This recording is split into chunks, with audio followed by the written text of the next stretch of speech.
हाय दोस्तों, पिछले कुछ वीडियोस के अंदर हमने क्या क्या लॉजिक फैमिलीज कवर किए हैं। अभी तक हम लोगों ने सबसे पहले बात की आरटीएल लॉजिक फैमिली के बारे में। इसके बाद हम लोगों ने बात की डीटीएल लॉजिक फैमिली के बारे में। इसके बाद हम लोगों ने बात की टीटीएल लॉजिक फैमिली के बारे में। और टीटीएल के अंदर हमने डिफरेंट कैटेगरीज देखी, ओपन कलेक्टर, शॉर्ट की टीटीएल, टोटेम पोल और ट्राई स्टेट टीटीएल। और इसके बाद हम लोगों ने बात की इंटीग्रेटेड इंजेक्शन लॉजिक और आई स्क्वायर एल लॉजिक फैमिली के बारे में। तो हम लोग अपना डिस्कशन वहीं से आगे कंटिन्यू करते हुए एक अगली लॉजिक फैमिली के बारे में बात करते हैं, जिसे हम बोलते हैं एमीटर कपल्ड लॉजिक। ठीक है, इन शॉर्ट ECL। जैसे TTL फेमस है, ऐसे ही ECL भी काफी फेमस है। तो हम लोग BJT पे बेस्ड नेक्स्ट लॉजिक फैमिली की बात कर रहे हैं, ECL। अब देखो, जैसे एनालॉग जब आप लोग पढ़ोगे या ऑलरेडी जो लोग पढ़ चुके हैं, उसके अंदर करंट स्टीयरिंग सर्किट आता है, करंट मिरर सर्किट आता है। ये लॉजिक फैमिली उसी कंसेप्ट पे बेस्ड है, इसीलिए इसे बोलते हैं करंट स्टीयरिंग सर्किट। और ये सभी लॉजिक फैमिली में सबसे फास्ट लॉजिक फैमिली है ECL। ठीक है, अब वो अलग बात है कि मॉसफेट बीजेटी के मुकाबले फास्टर होते हैं, वो अलग चीज है। बट जितनी भी लॉजिक फैमिली अभी तक हमने पढ़ी है, उनमें फास्टेस्ट कौन सी है? ECL, emitter coupled logic. तो इसमें लिखना, it is current steering circuit, it is current steering circuit और करंट मोड लॉजिक, और current mode logic, and it is fastest of all logic families. It is fastest of all logic families.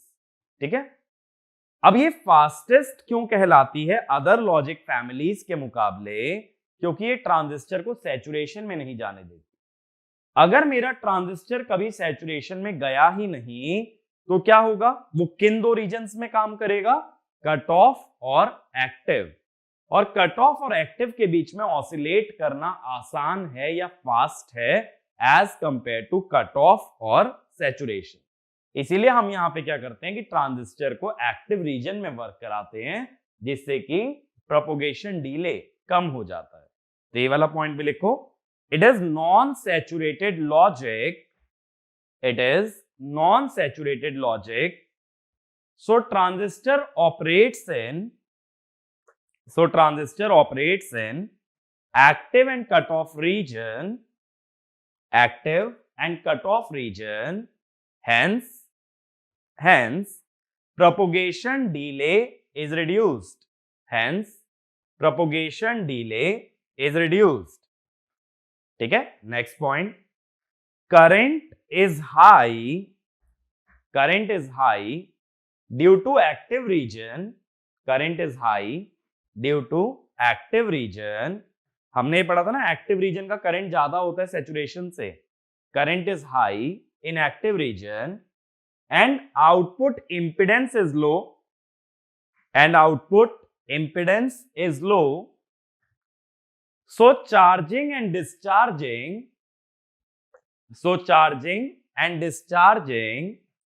of load capacitance is faster.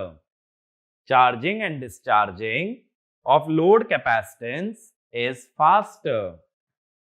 ठीक है, बात समझ आ रही है? अगर current high है और आउटपुट रेजिस्टेंस कम है तो RC टाइम कांस्टेंट, जो कि मैंने देखो टोटेम पोल में भी बोला था, टोटेम पोल में मैंने बोला था इफेक्टिव रेजिस्टेंस कम हो जाता है तो कैपेसिटर का टाउ कम हो जाता है, और कैपेसिटर का टाउ कम होने से उसकी चार्जिंग फास्टर हो जाती है।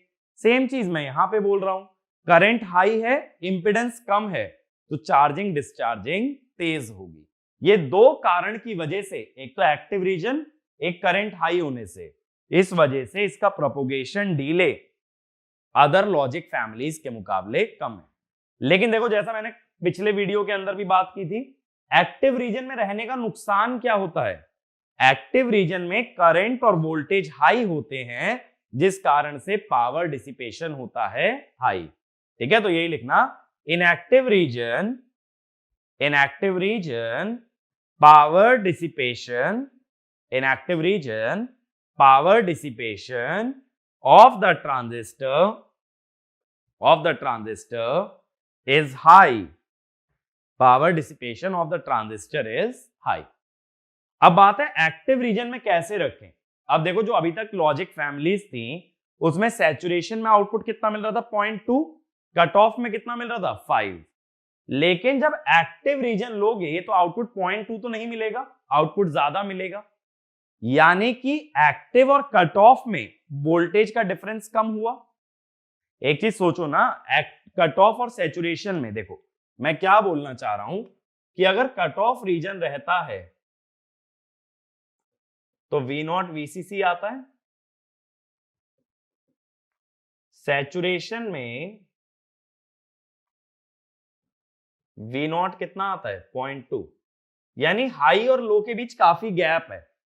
लेकिन जब एक्टिव की बात करोगे तो V0 की वैल्यू कुछ ऐसे आएगी, मान लो 3 वोल्ट आ गई। अब इन दोनों में गैप क्या हो गया, कम, अगर एक्टिव और कट ऑफ की बात करें। तो मेरा कहने का मतलब यह है, एक्टिव और कट ऑफ में जो डिफरेंस होता है वो कट ऑफ और सैचुरेशन के मुकाबले कम होता है। तो तुम ये कह सकते हो हाई और लो का डिफरेंस कम होगा। अगर हाई और लो में गैप कम है तो नॉइज आने से हाई को लो समझा जा सकता है या फिर लो को हाई। खुद सोचो ना, 3 में अगर 1 वोल्ट की भी नॉइज आ गई 4 हो जाएगा, 4 तो 5 के करीब पहुंच गया, तो तुम्हें क्या लगेगा कि ये क्या हो गया हाई। तो इसी वजह से हाई और लो जितना दूर रहें उतना अच्छा है, ताकि छोटी मोटी नॉइज आ भी गई तो कभी भी हाई को लो या लो को हाई हम लोग ना समझ बैठे। मेरी बात समझ आ रही है? तो ये वाला पॉइंट लिखो, due to active region of operation, due to active region of operation, the logic levels, due to active region of operation, the logic levels are close to each other, the logic levels are close to each other, so noise immunity is reduced, so noise immunity is reduced। ठीक है, अब देखो इसके कुछ important characteristics लिख लेते हैं। तो ड्रॉबैक्स लिखो पहले, ड्रॉबैक्स जल्दी जल्दी लिखते चलना साथ साथ। पहला हाई कॉस्ट, हाई कॉस्ट। दूसरा लो नॉइज मार्जिन, अभी मैंने लिखवाया ना कि नॉइज इम्यूनिटी घट जाता है, low noise margin. High power dissipation, high power dissipation active region की वजह से। ठीक है, has negative supply voltage, has negative supply voltage, so not compatible, so not compatible with other logic families, not compatible with other logic family. देखो अभी तक जितने भी लॉजिक फैमिली है हम उसमें 0 और 5 वोल्ट का यूज करते आए हैं, लेकिन यहां 0 और नेगेटिव वोल्टेज का यूज होता है। तो एक ECL का लॉजिक गेट किसी और फैमिली के लॉजिक गेट से नहीं जोड़ सकते। ठीक है, इसके लॉजिक लेवल्स और अदर फैमिलीज के लॉजिक लेवल अलग होते हैं। और last, problem of cooling, problem of cooling, ज्यादा पावर डिसिपेशन है तो कूलिंग में तो दिक्कत आएगी। अब लिखो कैरेक्टरिस्टिक्स, कैरेक्टरिस्टिक्स पहला लिखना हाई स्पीड, हाई स्पीड, इसके ब्रैकेट में लिखो TPD 1 nanosecond, propagation delay 1 nanosecond. Next, negative logic level, negative logic level लिखना -0.9 for logic 1, -0.9 for logic 1, -1.7 for logic 0, -1.7 for logic 0। और देखो मैंने यही बोला था हाई और लो में डिफरेंस बहुत कम है। कितना डिफरेंस है 0.8 का, -0.9 और -1.7। अगला लिखो noise margin about 250 millivolt, noise margin about 250 millivolt। तो ये देखो नॉइज मार्जिन इसका बहुत ही कम है, 0.25 वोल्ट है। अगला लिखो fan out equal to 25, fan out equal to 25, तो इसका फैन आउट बहुत हाई होता है। अगला फैन आउट हाई क्यों है, देखो ये भी समझ सकते हो, अगर एक्टिव रीजन ऑफ ऑपरेशन है तो करंट हाई है, अगर करंट हाई है तो एक ही लॉजिक गेट कई लॉजिक गेट को चला सकता है, तो उसका फैन आउट क्या रहेगा, हाई। अगला लिखो power dissipation 40 milliwatt, power dissipation 40 milliwatt, तो पावर डिसिपेशन लार्ज है। अगला कैन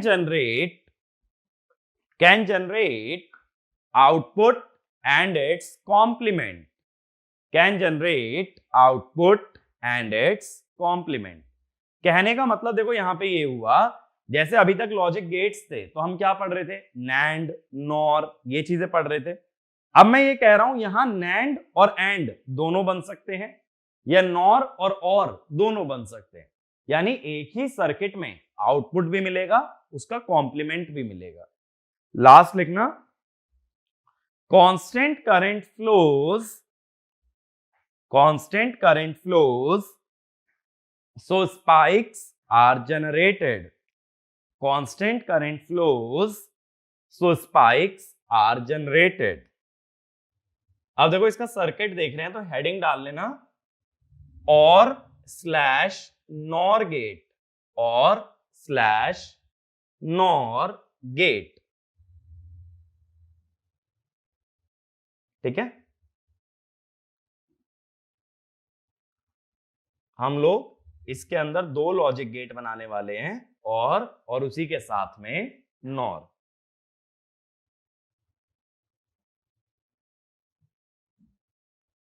देखो एक एनपीएन ट्रांजिस्टर लगा, इधर भी एक एनपीएन ट्रांजिस्टर लगा,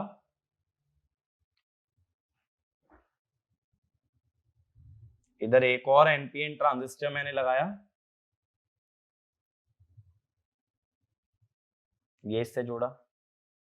यहां पे मैंने दो इनपुट्स दे दिए ए बी, और यहां मैंने एक फिक्स वोल्टेज लगा दी -1.3 वोल्ट। ये दोनों रेजिस्टेंस 300 ओम के हैं। इसका नाम दे देता हूं R1, इसका नाम है R2। ये बन गए।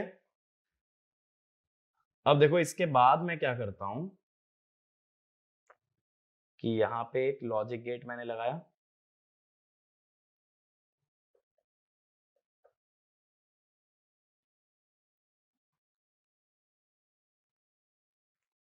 सॉरी लॉजिक गेट नहीं, ट्रांजिस्टर मैंने लगाया, एक ट्रांजिस्टर मैंने यहां पे लगाया। ये दोनों की वैल्यू रेजिस्टेंस इसकी 1.5 किलो ओम, ठीक है। ये नीचे मैंने वोल्टेज नेगेटिव लगाई। देखो अब पहले क्या होता था कि कलेक्टर पे हाई और एमीटर पे ग्राउंड, इस बार कलेक्टर पे 0 तो एमीटर पे नेगेटिव, माने डिफरेंस तो पॉजिटिव ही है। 0 माइनस 5.2, कितना डिफरेंस है 5.2, बट इस बार पोलैरिटी उल्टी है, पहले इधर 5 होता था इधर 0, अब इधर है 0 इधर है -5.2। अब ये कैसे कनेक्ट होता है देखो,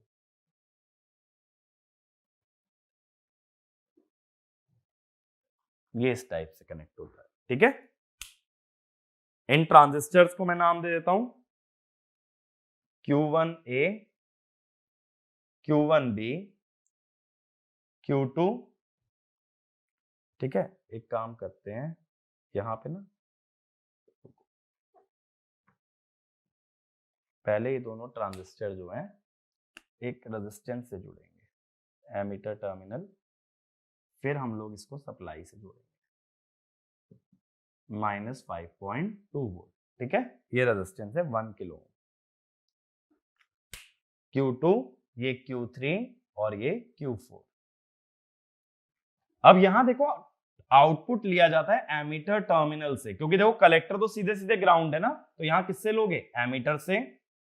यहां पे मिलेगा नॉर वाला आउटपुट और यहां मिलता है और वाला आउटपुट, ठीक है। तो जब कभी बीजेटी के एमीटर से आउटपुट लिया जाए तो उसे बोलते हैं एमीटर फॉलोअर। तो इसमें ये वाला पॉइंट लिख लो, since output is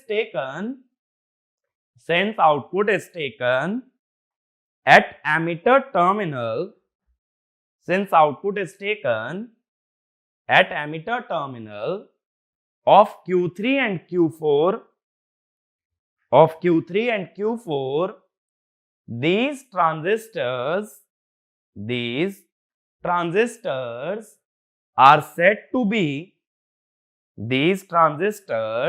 said to be in emitter follower configuration. These transistors are said to be in emitter follower configuration. ठीक है भाई, आगे चलें। दोनों एमीटर फॉलोअर में। अब देखो, सबसे पहली बात मैंने अभी क्या बताया, लॉजिक 0 कितना होता है, -1.7, और लॉजिक 1 कितना होता है, -0.9। ये चीज को ध्यान में रखते हुए सर्किट की वर्किंग समझेंगे। अब देखो, जो लोग एनालॉग पहले देख चुके हो, एनालॉग पहले पढ़ चुके हो, वो ये चीज समझोगे कि ये दोनों ट्रांजिस्टर और ये Q2 यानी Q1 और Q2 मिलके क्या बनाता है, डिफरेंशियल एम्पलीफायर। डिफरेंशियल एम्पलीफायर का सर्किट कुछ ऐसा ही होता था। अभी ये Q1A को भूल जाओ, तो ये क्या है, एक डिफरेंशियल एम्पलीफायर। तो ये वाला पॉइंट भी लिखो, Q1A, Q1B, Q1A, Q1B with Q2 form a differential amplifier, so CMRR is high. CMRR is high. Differential amplifier में common mode rejection ratio high होता है। अगर एनालॉग कवर नहीं किया तो ये टर्म तुम एनालॉग के अंदर देख लोगे। अब देखो, सबसे पहले मैं क्या कहता हूं, इफ आइदर, या फिर ऐसा करो, पहले दोनों लो ले लेते हैं, 0 0 से शुरू करते हैं। If both A equal to B equal to -1.7 volt, यानी दोनों क्या है, लो। अगर मैं दोनों को लो ले लूं तो इसका मतलब क्या हुआ कि Q2 पे वोल्टेज ज्यादा लगी है as compare to Q1A and Q1B। तो मैं ये बोल सकता हूं, base voltage of Q2 is greater than base voltage of Q1A and Q1B। Base voltage ज्यादा होने से Q2 starts to conduct। Q2 अगर कंडक्ट करने लगता है, Q2 में करंट आने लगता है, तो Q2 का जो कलेक्टर वोल्टेज है वो किसका बेस वोल्टेज है, Q4 का। तो हम ये कहते हैं Vc2 इक्वल टू VB4। अगर ये कंडक्ट करने लगा तो इधर वोल्टेज काफी कम आएगी, ये आ जाती है -0.9 वोल्ट, ठीक है। R2 की ऐसी वैल्यू ली जाती है, R2 जो 300 है ना, ये इसी हिसाब से लिया गया है कि यहां कितना बन जाए, -0.9। अगर -0.9 बन गया तो इस पॉइंट पे कितनी वोल्टेज आ जाएगी, अगर V2 की मैं बात करूं, V2 कितना आ जाएगा, -0.9, और उसका बेस एमीटर का वोल्टेज 0.8 -1.7। ये क्या है, ये बेस एमीटर का वोल्टेज है। लेकिन अब देखो, Q1A और Q1B कंडक्ट नहीं करेंगे, तो हम ये बोल देते हैं कि इनका करंट छोटा रहेगा। Current through Q1A and Q1B is small, क्योंकि इनकी बेस वोल्टेज छोटी है ना, जिसकी बेस वोल्टेज छोटी है उसका करंट काफी छोटा होगा। इसीलिए ये जो इसकी कलेक्टर वोल्टेज है वो B3 है, VB3। जब इसका करंट छोटा है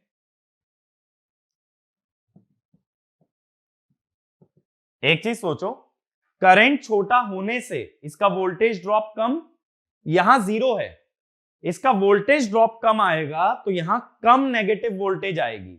मेरी बात दोबारा समझो, हाई करंट से ज्यादा वोल्टेज ड्रॉप तो वोल्टेज छोटी आई, और यहां कम करंट कम वोल्टेज ड्रॉप तो वोल्टेज बड़ी आती है, ये आती है -0.1। अगर ये -0.1 आ गई तो V1 कितना होगा, यहां -0.1 है, इसमें 0.8 का ड्रॉप, ये आ गई -0.9, तो ये क्या आ गया, हाई, और ये क्या आ गया, लो।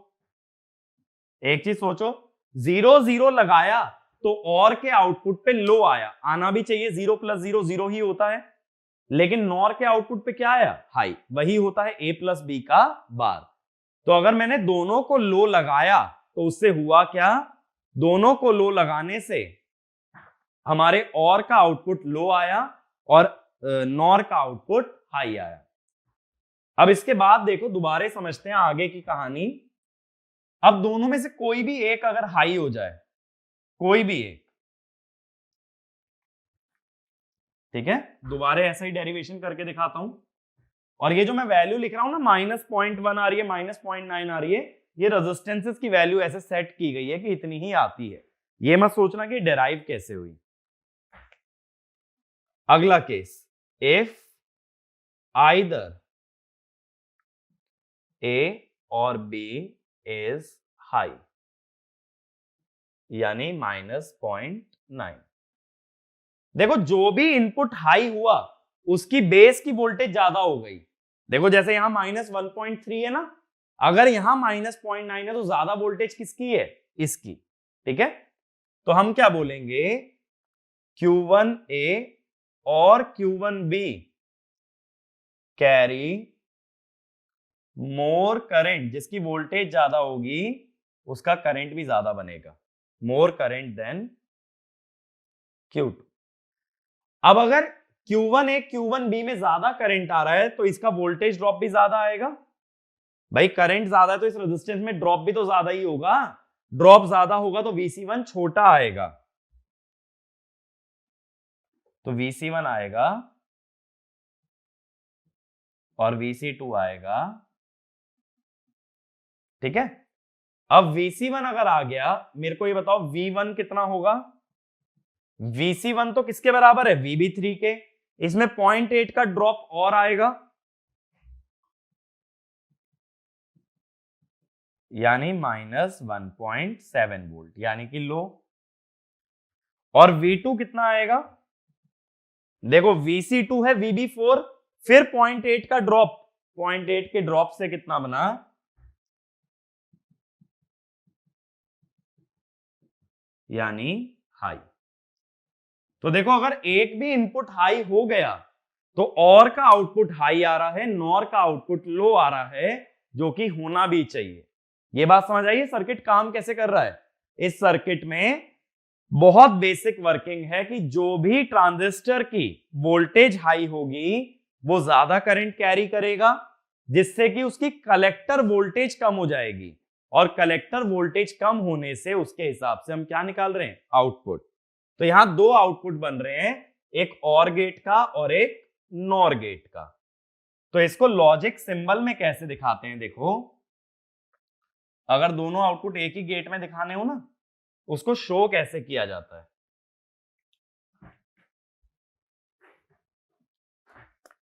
इसको शो ऐसे करते हैं, देखो A B, क्या चाहिए हमें, और एक नॉर, तो ऐसे दिखाते हैं, ये हो गया नॉर और ये हो गया और। सीधे एक आउटपुट मत निकालो, दो आउटपुट निकालो, एक और गेट का और एक बबल लगा के नॉर गेट का। तो कुछ इस तरह से रिप्रेजेंट करोगे इस लॉजिक गेट को। ये समझ आया ईसीएल लॉजिक फैमिली काम कैसे करती है। तो इसमें जो मैंने वैल्यूज लिखी हैं, फिर रिपीट कर रहा हूं, 0.1 0.9, ये जो चीजें लेकर के चल रहा हूं, ये रेजिस्टेंस की सेटिंग ऐसी है कि ऐसी वैल्यूज हम ले सकते हैं, ठीक है। ये एक्सपेरिमेंटली डिटरमाइंड है। अब इसी में आगे लिखो, ईसीएल में वायर्ड और कनेक्शन, वायर्ड और कनेक्शन। देखो जब टीटीएल में हमने ओपन कलेक्टर पढ़ा था तो वहां हमने क्या पढ़ा था, वायर्ड एंड पढ़ा था। फिर मैंने बोला था टोटेम पोल में ये वायर्ड कनेक्शन नहीं चल सकता क्योंकि वहां कलेक्टर टर्मिनल ओपन नहीं था। तो ये वायर्ड कनेक्शन देखो चलते ही तब हैं जब आउटपुट टर्मिनल ओपन हो, तो यानी ओपन कलेक्टर में ही क्या चल सकता था, वायर्ड एंड। अब यहां आउटपुट टर्मिनल कौन सा है, एमीटर, तो यहां भी वायर्ड कनेक्शन तब बनेगा जब एमीटर ओपन रहे। तो ये वाला पहले तो एक पॉइंट लिखो, wired connection is only possible, wired connection is only possible in any logic family, is only possible in any logic family if the output terminal is open, if the output terminal is open. Next point, hence in TTL we cannot obtain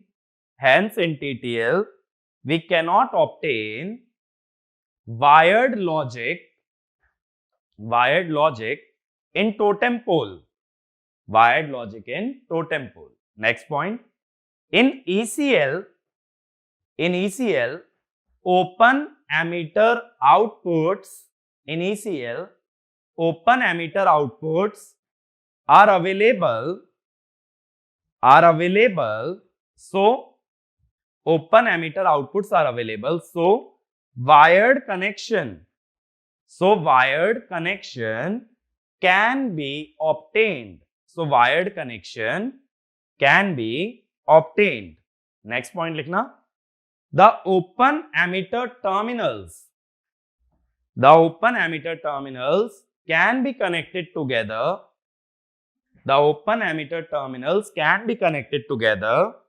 to form wired connection,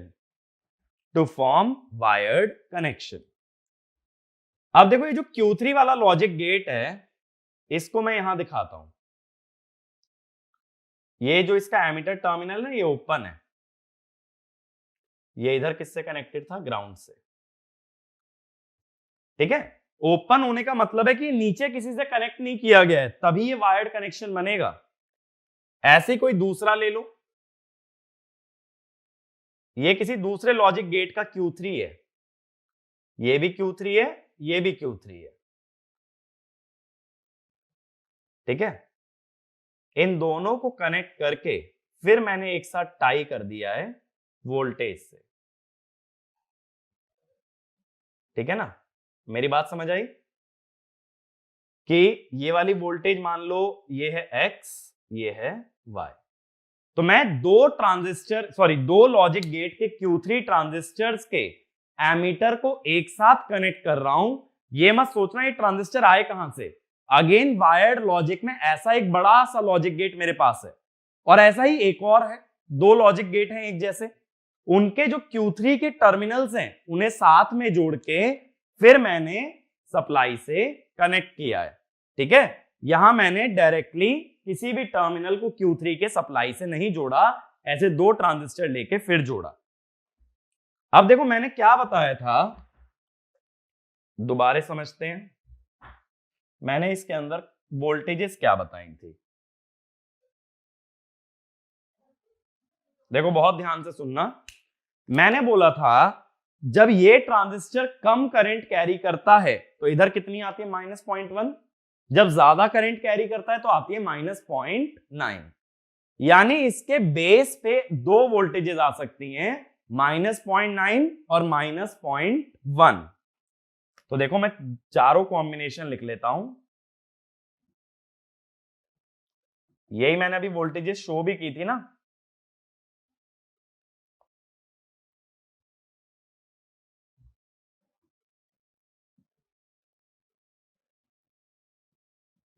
कि दो voltages आ सकती हैं transistor के base पे, या तो -0.1 या फिर -0.9। अब देखो यहां मान लो -0.9 आ गई तो 0.8 के ड्रॉप के बाद कितना मिल जाएगा, -1.7, और -0.1 आ गई तो मिल जाएगा -0.9। तो अब आएगा कौन सा, अगर दोनों चीजें पॉसिबल हैं तो आएगा -0.9। -0.9 इसलिए, जैसे मान लो यहां -0.9 आ गया, यहां पे कितना है, -0.9 है, यहां भी -0.9। अच्छा ऐसे सोचो, एक एग्जांपल लेता हूं, शायद कंफ्यूजन हो जाएगी इस तरह से। मान लो ये है, अब ये कह रहा है भाई यहां आ जानी चाहिए -1.7 और इसके अनुसार आ जानी चाहिए -0.9। तो मैं कह रहा हूं एक टर्मिनल पे दो वोल्टेज तो नहीं हो सकती, कोई एक आएगी, कौन सी चूज करें? हम चूज करेंगे इसे, -0.9 को। अब हम इसे क्यों चूज कर रहे हैं? क्योंकि -1.7 का मतलब है इसमें 1.6 का ड्रॉप आ गया, वो गलत है। -0.9 चूज करके ये कह रहे हो इसके बेस एमीटर में कोई ड्रॉप नहीं आया, यानी ये क्या हो गया, रिवर्स बायस। एक चीज सोचो ना, इधर -0.9, इधर भी -0.9, कितना ड्रॉप बीच में, 0। तो ये बेस एमीटर क्या हो गया, ये तो फॉरवर्ड हुआ ही नहीं। फॉरवर्ड होने के लिए कितना चाहिए था, 0.8। ठीक है, तो अगर दोनों -0.9 है फिर तो 1.7, और कोई भी एक -0.1 है तो -0.9। इसे क्या बोलोगे, लो। ये तीनों को क्या बोलोगे, हाई। और इस हिसाब से क्या बोलोगे, -0.9 और -0.1 में कौन हाई है, -0.1, तो ये तो है हाई, और -0.9 क्या है, लो। तो लो लो पे लो आ रहा है, कोई भी एक हाई होने पे हाई आ रहा है, यानी ये क्या बन गया है, और गेट। इसी को बोलते हैं वायर्ड और।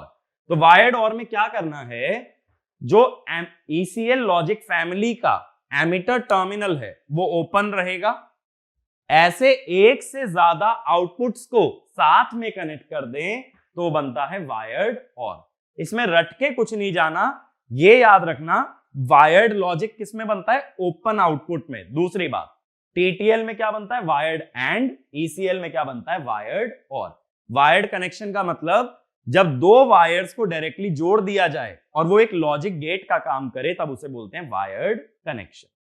ठीक है, तो ईसीएल लॉजिक फैमिली के अंदर इतनी जानकारी होना अपने लिए काफी है। इसकी जो कैरेक्टरिस्टिक्स मैंने लिखाई है ना, कैरेक्टरिस्टिक्स और ड्रॉबैक्स, वो बहुत अच्छे से याद रखना, वो 1 मार्क क्वेश्चन में आ सकते हैं।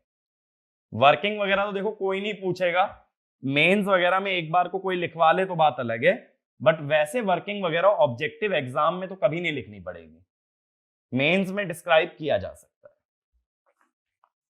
तो एज लॉन्ग एज जब तक प्रीलिम्स और गेट के लिए अपीयर कर रहे हो या कोई और ऑब्जेक्टिव एग्जाम दे रहे हो, तो इतना ज्यादा डिटेल में नहीं भी याद रहेगा तो भी काम चल जाएगा। अब देखो ये तो सारी लॉजिक फैमिली हुई हमारी जो बीजेटी पे बेस्ड थी। अब हम आगे चल रहे हैं मॉसफेट पे। ठीक है, बट मॉसफेट पे जाने से पहले मैं मॉसफेट का थोड़ा सा बेसिक कवर करूंगा।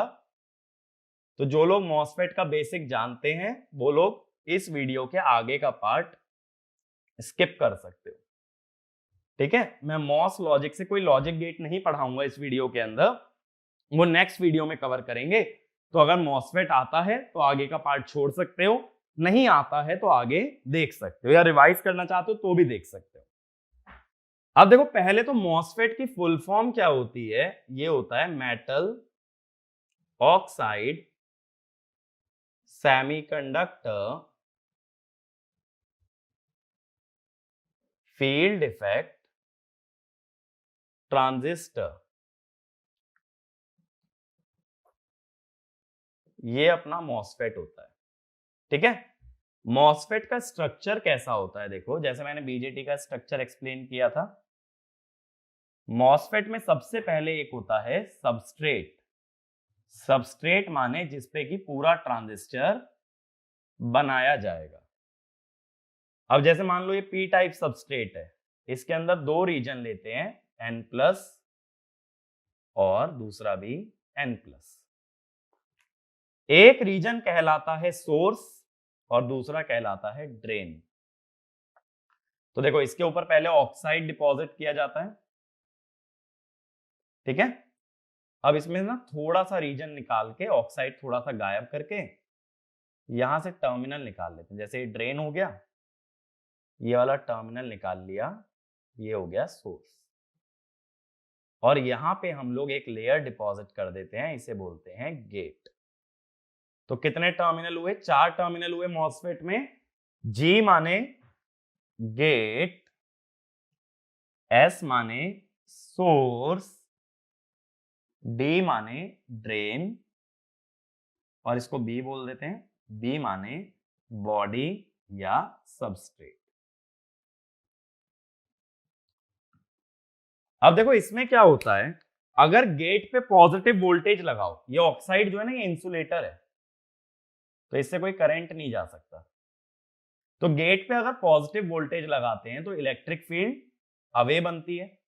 इलेक्ट्रिक फील्ड अवे बनने की वजह से यहां इलेक्ट्रॉन्स आ जाते हैं, क्योंकि जब इलेक्ट्रिक फील्ड नीचे की तरफ है तो इलेक्ट्रॉन्स पे फोर्स किस तरफ लगेगा, ऊपर की तरफ।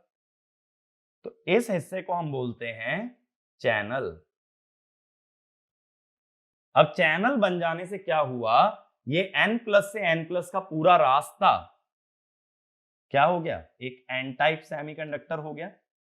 अब इसमें जब कभी वोल्टेज लगाओगे ड्रेन और सोर्स के बीच तो करंट फ्लो करने लगेगा। तो चार्ज कैरियर्स हमेशा जाते हैं सोर्स से ड्रेन, तो करंट किस तरफ जाएगा इसमें, ड्रेन से सोर्स। ठीक है, मेरी बात समझ आई। सोर्स का नाम सोर्स क्यों है, क्योंकि ये चार्ज कैरियर सप्लाई करता है।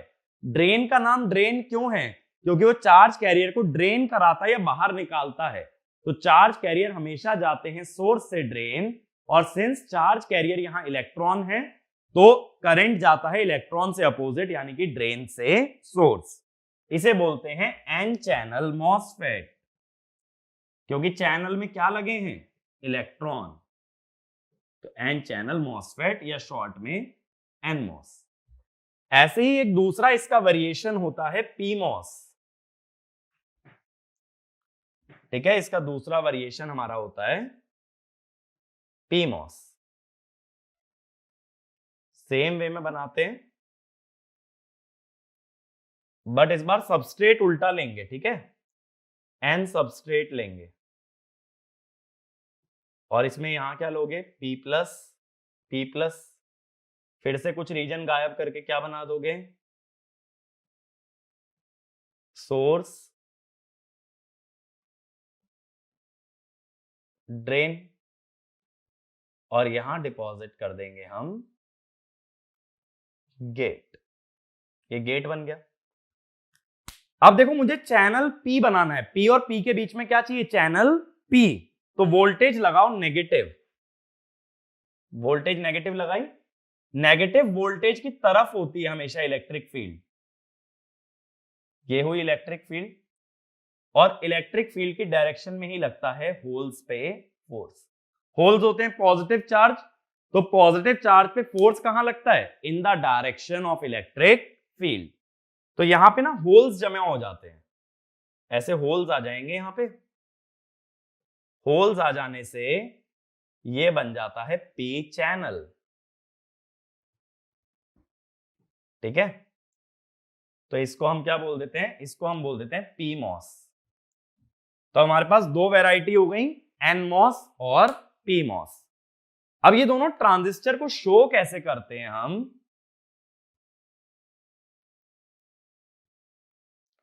चार टर्मिनल हमें दिखाने होते हैं। देखो ये हुआ ड्रेन, सोर्स, गेट और बॉडी। अब इसकी बॉडी पी टाइप है, पी में करंट एंटर करता है और एन से हमेशा लीव करता है, ऐसे दिखा। और इसमें करंट कहां जा रहा है, ड्रेन से सोर्स, सो ड्रेन से घुसेगा सोर्स से निकलेगा, ऐसे भी दिखा सकते हो। दोनों में से कोई एक एरो दिखा दोगे काफी है। एरो अंदर की तरफ है बॉडी पे, माने बॉडी पी टाइप है, तो क्या होगा, एनमॉस। सोर्स से एरो बाहर है माने करंट जा रहा है ड्रेन से सोर्स, तब भी एनमॉस। तो ये हो गया एनमॉस। ठीक है,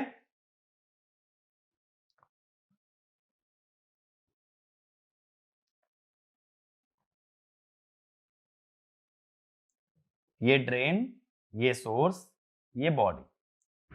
अब पीमॉस का सबस्ट्रेट कैसा होता है, एन टाइप। एन से करंट निकल सकता है, कभी घुसेगा नहीं। एन से करंट निकल सकता है तो ये एरो बाहर। अब इधर देखो चार्ज कैरियर कहां जाएंगे, होल्स जाएंगे सोर्स से ड्रेन। अगर होल्स या पॉजिटिव चार्ज सोर्स से ड्रेन जा रहा है तो करंट पॉजिटिव चार्ज की डायरेक्शन में ही फ्लो करेगा, यानी सोर्स से ड्रेन। तो करंट सोर्स से घुसता है, ड्रेन से निकलता है। तो ये किसका सिंबल हो जाता है? पीमॉस का। ठीक है, तो ये सिंबल होते हैं एनमॉस और पीमॉस के। अब इसके अलावा क्या पता होना चाहिए? इनके ऑपरेटिंग रीजन पता होने चाहिए। सिंबल्स के अलावा जैसे बीजेटी में मैंने बताया था ना 3 ऑपरेटिंग रीजन होते हैं, एक्टिव, कट ऑफ और सैचुरेशन।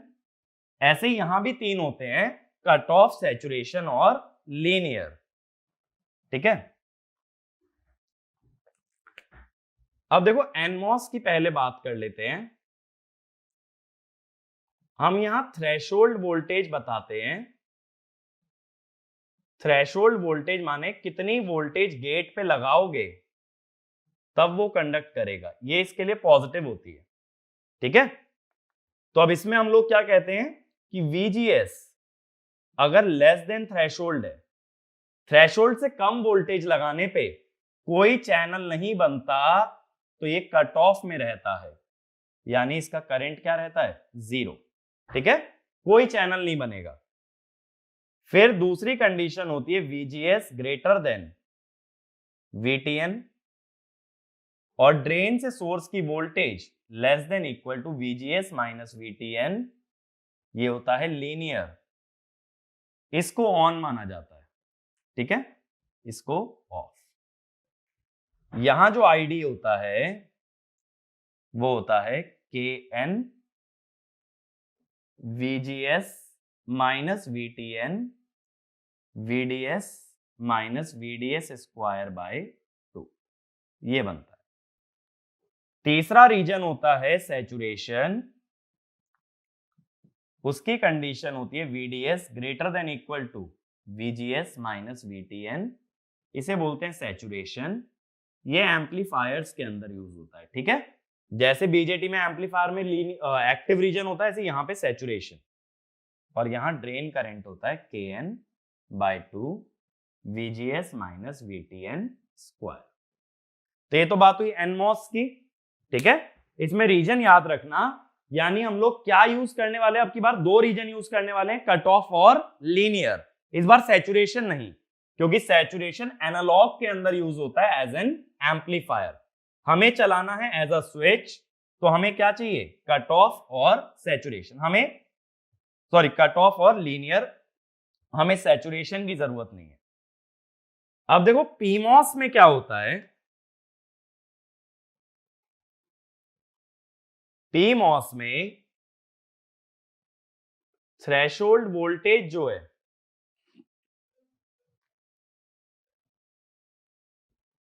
वो होती है VTP, ये लेस देन 0 होती है।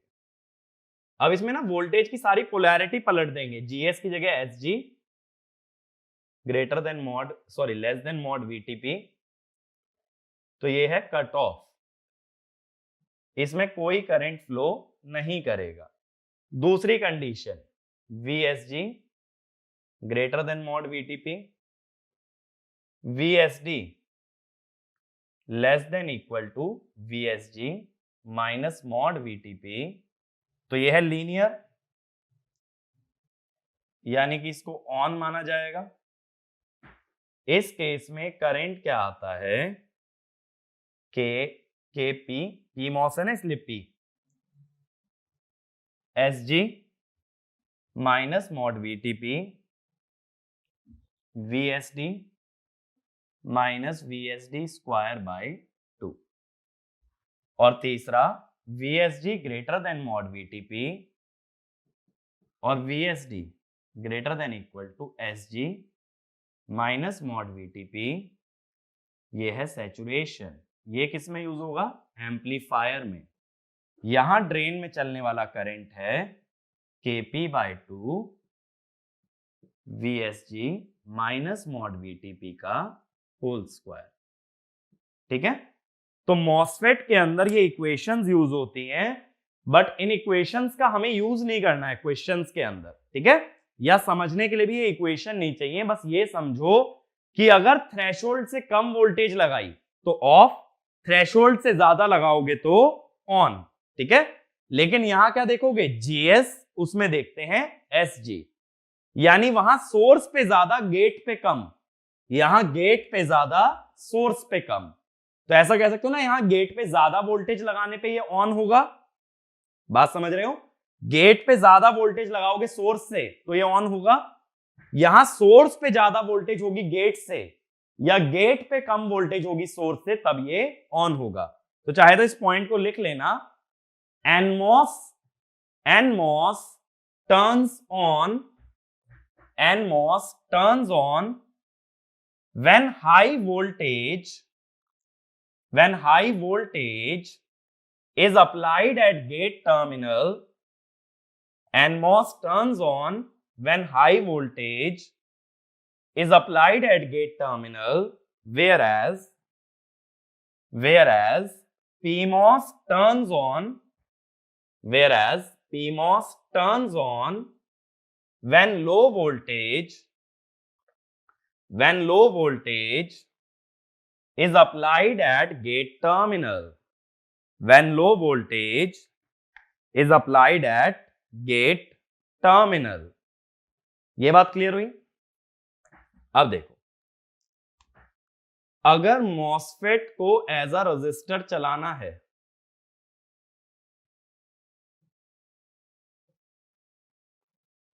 मॉसफेट को अगर एज अ रजिस्टर चलाना है तो हम क्या करते हैं, जैसे मान लो मैं एक NMOS लेता हूं,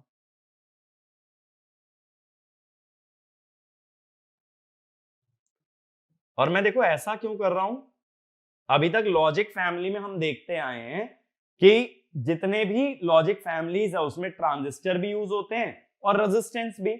रेजिस्टेंस अलग से बनाने से अच्छा है कि मॉसफेट कोई रेजिस्टेंस बना लो, ताकि सिर्फ ट्रांजिस्टर फैब्रिकेट करेंगे और उसी से क्या बना लेंगे, रेजिस्टर। अब NMOS का सबस्ट्रेट होता है P, तो बॉडी ऐसे दिखाओगे, बॉडी को ग्राउंड कर दो, सॉरी बॉडी को सोर्स से जोड़ देते हैं अक्सर। अब गेट और ड्रेन ये दो टर्मिनल्स जोड़ दो, तो यहां पे ये बिहेव करेगा एज अ ड्रेन सोर्स के बीच में एज अ रेजिस्टर। अब ऐसा क्यों हो रहा है, गेट एंड ड्रेन इन्हें हमने कनेक्ट कर दिया है ना, अगर इन्हें एक साथ कनेक्ट कर दिया गया है तो गेट से सोर्स और ड्रेन से सोर्स ये दोनों वोल्टेज बराबर है। अब मुझे क्या चेक करना होता है, VDS और VGS माइनस VT कौन बड़ा होगा। जैसे मान लो ये 5 है, ये भी 5 है, तो 5 बड़ा है या 5 माइनस VT कौन बड़ा है, 5। तो ये किसमें आ गया, सैचुरेशन, सॉरी ये आ गया लीनियर, नहीं सैचुरेशन ही तो बन रहा है, VDS बड़ा है तो ये आ गया सैचुरेशन में। तो ये कांस्टेंट रेजिस्टेंस की तरह बिहेव करता है, ठीक है ना। ये चीज ज्यादा डिटेल में एनालॉग के अंदर कवर करोगे, अभी के लिए इतना जानना काफी है कि अगर किसी NMOS के गेट और ड्रेन टर्मिनल को एक साथ जोड़ दिया जाए तो वो क्या बन जाता है, एक रेजिस्टेंस। अब देखो 2-3 चीजें याद रखने की हैं। NMOS ट्रांजिस्टर ऑन कब होता है, जब गेट पे हाई वोल्टेज। PMOS कब ऑन होता है, जब गेट पे लो वोल्टेज। और जो हम लॉजिक फैमिली के अंदर रेजिस्टेंस बनाएंगे वो भी ट्रांजिस्टर से बनाएंगे, कैसे, NMOS के गेट और ड्रेन टर्मिनल को साथ में कनेक्ट कर देंगे, उससे क्या बन जाएगा हमारे पास, एक रेजिस्टेंस, ठीक है। तो रेजिस्टेंस अलग से मैन्युफैक्चर नहीं करेंगे। तो इस वीडियो के अंदर हम लोग इतना ही कवर करने वाले हैं। बाकी मॉसफेट से कैसे लॉजिक गेट्स डिजाइन होते हैं वो एक बहुत ही इंटरेस्टिंग कॉन्सेप्ट है जो हम अगले वीडियो में कवर करेंगे, तो अगला वीडियो जरूर देखना। उसके अंदर ये समझ आएगा कि कितना आसान है मॉसफेट से लॉजिक गेट बनाना। अभी तक जो भी इमेज लॉजिक फैमिलीज के बारे में बनी है ना, इतने लंबे लंबे सर्किट हैं, वो सब खत्म हो जाएगा मॉसफेट के अंदर। मॉसफेट से लॉजिक गेट बनाना बेहद आसान है, उस बारे में लेकिन डिस्कस करेंगे नेक्स्ट वीडियो में। Thank you.